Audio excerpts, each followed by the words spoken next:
afternoon. Good afternoon. This is Cecil County work session of February 8th, 2022.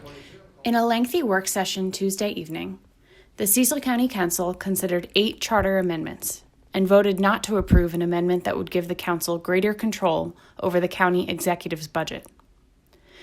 The County Council considered 8 amendments to the charter, the organizing document that defines and structures Cecil County government. Under consideration were amendments intended to clarify procedures and improve oversight over spending. Charter amendments approved by the Council go to Annapolis for review and are then submitted to the voters for referendum next November. The most significant amendment addressed by the Council in this session was a change to the actions the Council can take when reviewing the county executive's budget.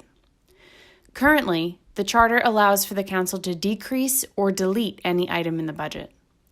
The proposed amendment would add the ability to restore funding of a previously requested item if it was accompanied by an equal decrease elsewhere in the budget.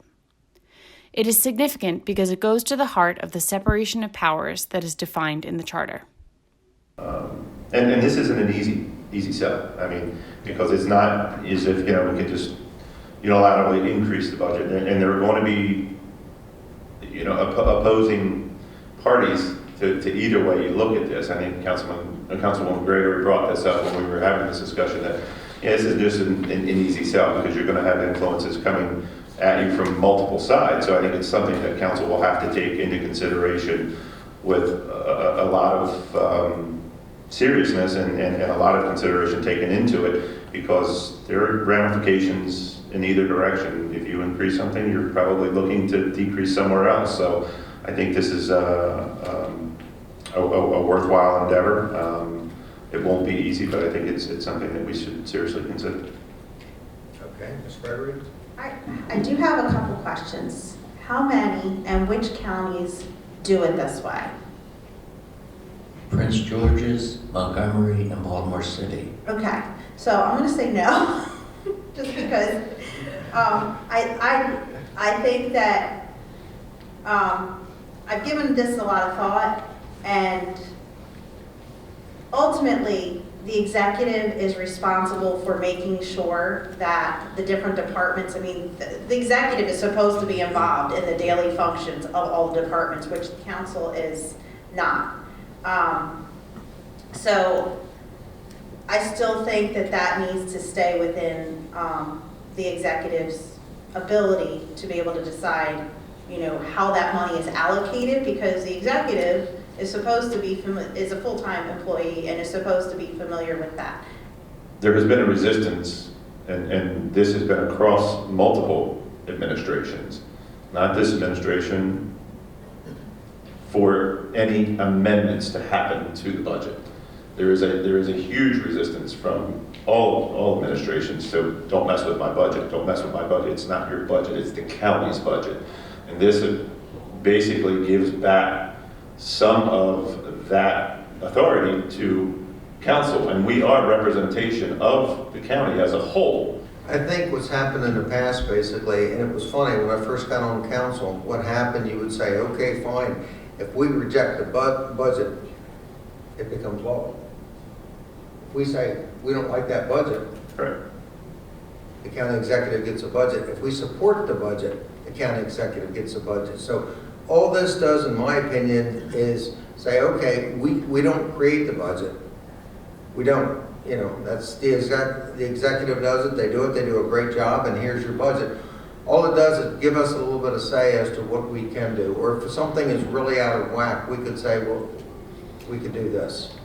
My major concern is if I want something in the budget, I'm going to go see the county executive and say, this is a really good program. I think we need to fund this, and I think we need to work at getting money in the budget for this. And that's what I'm going to do, because I'm going to try and work as a team to get things done. It's her budget, or his budget, the county executive's budget, in my opinion. If I want something, I need to be talking to them in advance. Once she presents a budget, and we have all these public hearings, and then you're going to make a decision to change everything? Wow. You think you have a problem with backyard chickens? And definitely, I think you're painting a picture that doesn't exist. We've been through this before. You've been through this before. You've said, I want something. It gets turned down. You get nothing. So don't sit up here and say, well, if I work with this person, it's going to work, because it's not going to work. Ultimately, the county executive is responsible for each of the departments, hires, fires, the directors of administration. They come to her daily with their needs, or him, if it's, depending on who's the county executive in the future. And I just think that, I agree with Councilman Miller, that that's not really, that ultimately the budget that's passed needs to be one that is managed by the county executive, because that is what the role of the county executive is. Ultimately, the council chose not to act on this amendment, with only 2 members, Bob Meffley and Bill Kautz, approving. With little discussion, the council approved 2 amendments that set out the process by which either a council seat or the office of county executive is vacated before the normal term of office. In both cases, the council endorsed 2 distinct 30-day periods.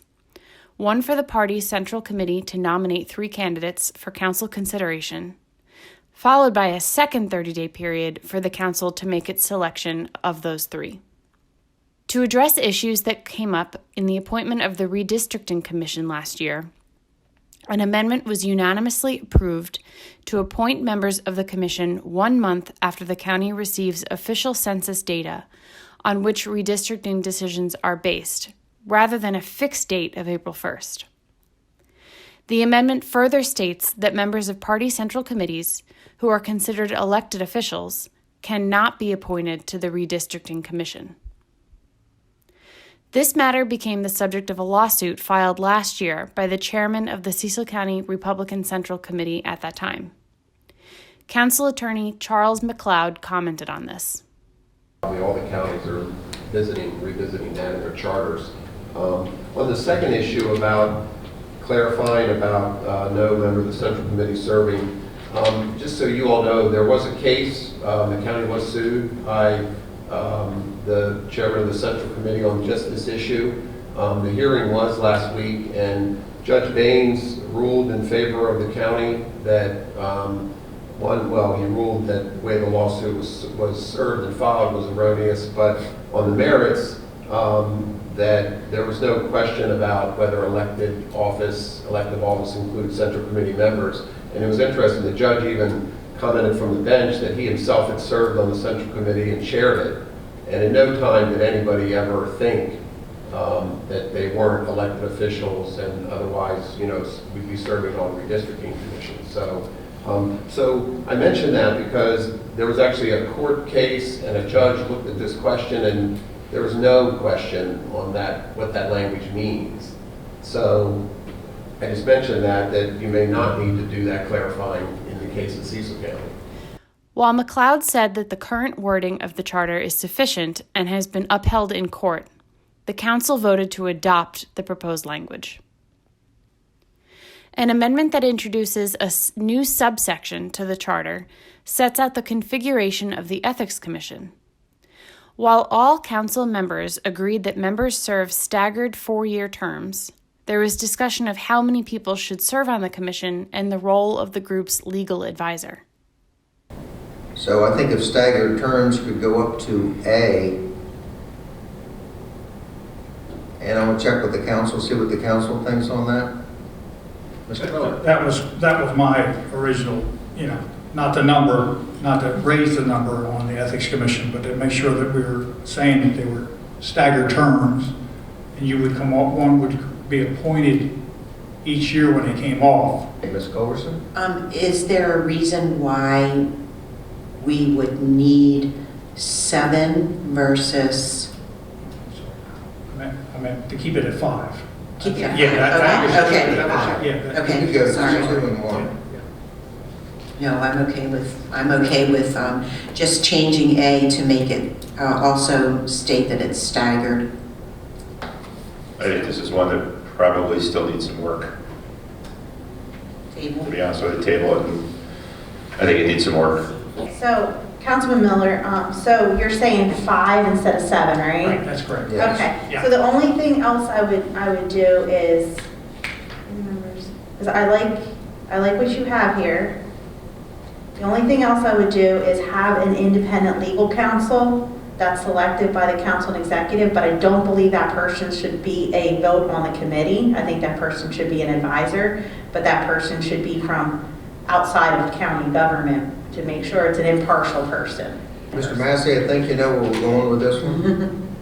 Okay, so you want 3 nominated by the executive and 2 by the council? And then the chair is an independent council selected by the council and executive. The amendment was tabled for further discussion. The final amendment considered by the council would create a board of estimates. It would be responsible for awarding contracts greater than $50,000 and supervising purchases over $100,000. The measure was explained by Council Manager Jim Massey.